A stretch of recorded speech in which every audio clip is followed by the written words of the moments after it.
Ladies, I'm here tonight on the show.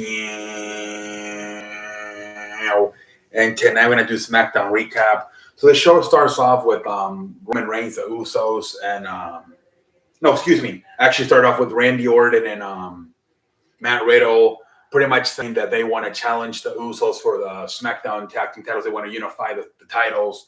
But since Sami Zayn comes out, and Sami Zayn is like, I'm the locker room leader, and I'm fucking here on behalf of the Bloodline, and I'm gonna take care of business for them. And then I guess Randy Orton told him, well, if you're here on behalf of them, then you can have a match versus Matt Riddle. And then if Matt Riddle wins, then we automatically get a tag team title shot with the Usos. And then obviously he says no, he starts backing out. And then Adam Pearce comes out and makes it official. He says, Adam Pearce says, I don't know about the tag team titles, but for sure it'll be Sami Zayn versus Matt Riddle tonight. So that was the first match of the show. Matt Riddle versus Randy Orton. Matt Riddle wins the damn match. Pretty damn good match. At the end, Matt Riddle wins. But yeah, and then the fucking backstage, fucking Sami Zayn after the match calls him, if Roman's the head of the table, you're the fucking ass of the table. That was hilarious.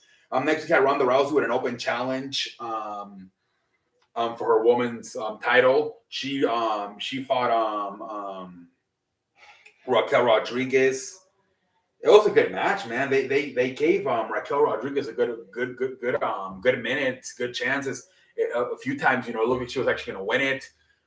So yeah, I mean they got to build up that women's division right now, right? Without especially now without Charlotte Flair, they got to really build it up. And I mean it starts with Ronda Rousey, and we'll see what they do, man.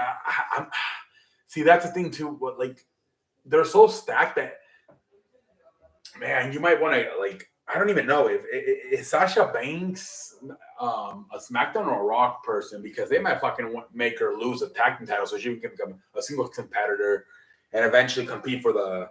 Because I'm thinking unless Charlotte comes back, that's probably your best title match for SummerSlam in July.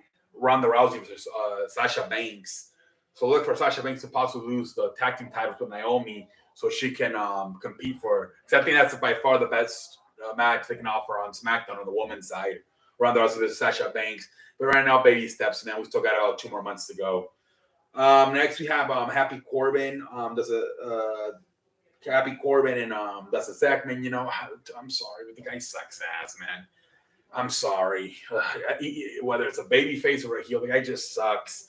Fucking Happy Corbin comes out, hits him with a chair from behind, sneaks up on him, and then he fucking puts his the chair over his neck and like his head, and he fucking smashes the fucking under the giant trophy on him. Maybe this means they're gonna write him off TV. Maybe they're gonna repackage him. They put the stretcher and then they stretcher him out in an ambulance. So maybe they realize this guy sucks. We got to repackage him. Maybe they'll go back to NXT and get repackaged because it sucks, man. His character sucks, whether a baby face or a heel. Matt Catmull sucks ass. They got to repackage him, and hopefully that's what this whole thing was about. Taking him off TV, maybe sending him back to NXT and repackaging him something else, man. Next we had the women's tag team match. It was Sasha Banks and Naomi versus Shayna Baszler and Naomi, and I beg your pardon, Natalia. Obviously Sasha Banks and Naomi win.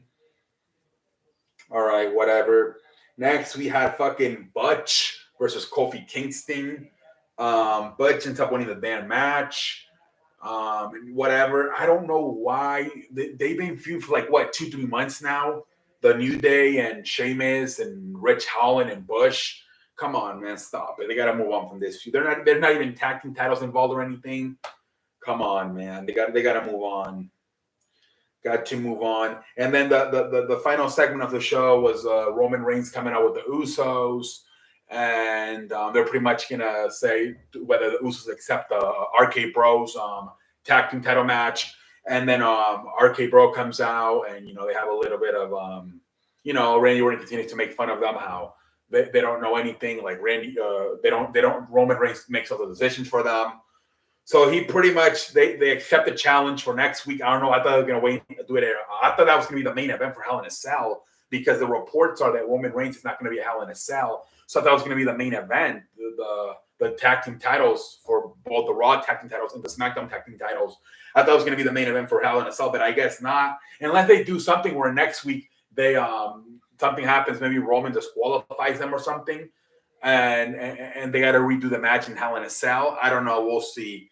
But it was advertised that it's going to be next week. Then at the end there, Matt Riddle kicks Roman Reigns right in the fucking face. He knees him right in the face. And then they just run away, Randy Orton and Matt Riddle. And that's pretty much the end of the show. That's pretty much the end of the show, man. I don't know. This show could be in serious trouble in a few weeks if it's indeed true that Roman Reigns is going to take some time off. And now Drew McIntyre was not also there because he's promoting the European show they're doing in September, which it's only May. We're like fucking 3-4 months away. I don't know where the fuck he's promoting right now. But anyways, whatever. Oh my Lord. Oof. This show can be in some serious trouble once Roman Reigns is gone, man. Ugh. Maybe that's why I'm starting to think that what's going to happen is the RK Bros going to win the tag team titles, and they're going to be both the Raw because then they're going to have Randy on, and Randy's going to have to be like the face of SmackDown. He's going to be the one replacing Roman Reigns. That's what I'm starting to think, man. That's why they're doing it. So then that way it makes sense why fucking Randy Orton's on Raw, and both Raw and SmackDown because. They're like, we need somebody. I guess they're not too high on McIntyre right now at the moment. So I think Randy's gonna, with the excuse that he's both the Raw and the SmackDown tag team champion, he's gonna be on both shows. I think that's what they're going, man. That's why I think they're gonna do it, man. I honestly think that's the direction they're heading because. They're gonna be in serious trouble, man. Without Charlotte Flair and Roman Reigns. Ooh, Jesus Christ, man.